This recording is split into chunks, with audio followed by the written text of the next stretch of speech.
Ерөөсөө энэ бүсийн хөгжлийн бодлого гэдэг бол зүгээр нэг тийм хийсвэр бодлого хоосон онол бишээ гэдгийг бид бүх шатанд ойлгох ёстой.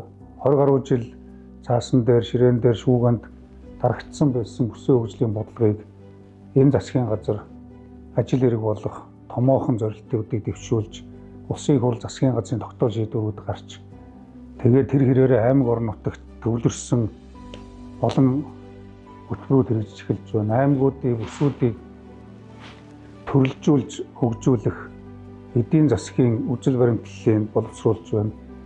Тодорхой тооцоо судалгаануудыг хийж байна. Ер нь бүс нутгийн хөгжил гэдэг бол эцсийн явж байгаа хүний хөгжлөө, өрхийн хөгжлөө, өрхийн сайн сайхан аж байдлаа. Нутаг дэвсгэрийн хаана амьдарч байгаа гэдгээс үл хамааран яг адилхан хөгжлийн боломж нөхцүүдийг идэлэх тийм ээ, эрхээ идэлэх, за нөгөө шаардлагатай үйлчлэгэндээ амархан хүрэх тийм ээ. За магадгүй бизнес эрхлээд зах зээл нь ойрхон орлого болоод амжиргаагаа дэвшлүүлээд амьдралын чанар нь илүү боломжийн түвшинд хүрэх гэдэг ийм зүйлийг ярьж байгаа. За тэгэхээр бүсчилсэн хөгжил гэдэг маань энэ бүхэнд хүрэхэд төтөлж байгаа нэг арга хэлбэр гэж бас харж байна.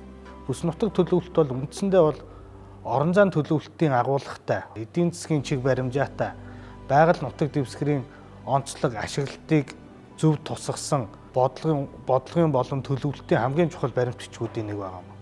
Улс орныхоо байгаа нөөцийг байгаа газар дээр нь үржимжтэй ашиглаж, улс орныхоо эдийн засгийн өсөлтийг төргөтгөх, хүн ардынхаа аж байдлыг дэвшүүлэх ийм том шаардлага бол тавигдчихж байгаа. 21 аймгаар 3 удаагийн хилцүүлэг зохион байгууллаа. За мөн бүсчилсэн хилцүүлгийг үндэсний төвшөнд олон шат дараалтайгаар зохион байгуулж, давхарцсан тоогоор 3000 орчим санал гарсныг бид нар энэ бүсчилсэн хөгжлийн үзэл баримталтаа тусгасан. Олон улсад гео эдийн засгийн бодлого нэлээдгүй эрчимтэй явж байна. Тийм учраас Монгол улс зөвхөн дотооддоо зориулж биш, гадаад зах зээлтэй хамгийн дөтөөр, хамгийн оновчтойгоор яаж холбогдох вэ гэдэг энэ асуудлыг авч үзсэн. Өөрөөр хэлбэл гео эдийн засгийн стратегийг энэ удаагийн бүсчилсэн хөгжлийн үзэл баримталд суурь болгож авч үзсэн байгаа.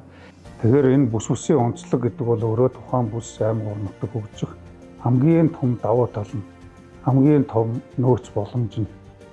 Ингээд эдийн засгийн чадвартай амьдралын таатай орчныг бүрдүүлэх, гол бодлогоо бүгдээрээ хамтарч хэрэгжүүлэх боломж нөхцөл өдөр их туссан бодтойгоор бүрдэж байна гэж үзэж байна. Бүсчилсэн хөгжлийн эрхэм зорилго үндэсний соёлоо дээдэлсэн, байгалийн унган төрх, экосистемийн тэнцвэрт байдлыг хадгалан хойч үедээ өвлөвсөн эдийн засгийн төрөлжилт, дагналт, хоршилт бүхий ногоон үйлдвэрлэлийг хөгжүүлж, бүс нутгийн эдийн засгийн интеграцид нэгдсэн хүн амын нутагшилт, суурьшлийн тогтвортой тогтолцоотой, өрсөлдөх чадвартай бүсүүдийг харьцангуй тэнцвэртэйгээр хөгжүүлнэ.